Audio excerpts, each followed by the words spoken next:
சிம்பிளாக வெங்காய சட்னி பார்க்கலாம். இது இட்லி, தோசைக்கு பிரமாதமாக சூப்பராக இருக்கும். ஃபஸ்ட்டு வந்து ஒரு டேபிள் ஸ்பூன் போல் எண்ணெய் சேர்த்துக்கோங்க. கடலைப்பருப்பு, உளுத்தப்பருப்பு எல்லாமே ஒரு டேபிள் ஸ்பூன் போல் சேர்த்துட்டு நல்லா ரோஸ்ட் ஆகட்டும்.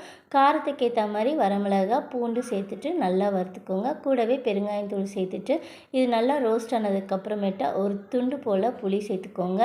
புளி சேர்த்துட்டு ஒரு மீடியம் சைஸில் 2 வெங்காயம் இந்த மாதிரி பெருசு பெருசாக கட் பண்ணி வதக்கிக்கோங்க. இது ஒரு 10 நிமிஷம் போல் ஆகும். டக்குன்னு செஞ்சு முடிச்சிடலாம். செஞ்சுட்டு நல்லா வதங்கினதுக்கப்புறமேட்டா கொஞ்சமாக உப்பு சேர்த்துக்கோங்க. இந்த சட்னிக்கு ஏற்ற அளவுக்கு உப்பு சேர்த்துட்டு ஒரே ஒரு டேபிள் ஸ்பூன் போல் எண்ணெய் சேர்த்தி நல்லா இந்த மாதிரி கலர் மாறினதுமே நம்ம ஸ்டவ் ஆஃப் பண்ணி அப்படியே கடாயிலே வச்சு நல்லா ஆற விட்டுருங்க. நல்லா ஆறினதுக்கப்புறம் நம்ம மிக்ஸி ஜாரில் சேர்த்து இந்த மாதிரி அரைச்சி எடுத்துக்கோங்க. தண்ணிலாம் அவ்வளோவா சேர்க்காம கொஞ்சமாக சேர்த்து நல்லா இந்த பதத்துக்கு அரைச்சி எடுத்திங்கன்னா இட்லி, தோசைக்கு தொட்டு சாப்பிட்றதுக்கு சூப்பராக இருக்கும்.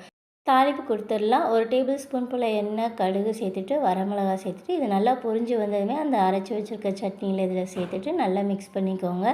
அவ்வளோதான். இது செம்ம டேஸ்டியாக இருக்கும். சுட சுட இட்லி செஞ்சு தொட்டு சாப்பிட்டிங்கன்னா சூப்பராக இருக்கும். தோசையில் கூட நல்லா ஸ்ப்ரெட் பண்ணி குழந்தைங்களுக்கெல்லாம் கொடுக்கலாம்.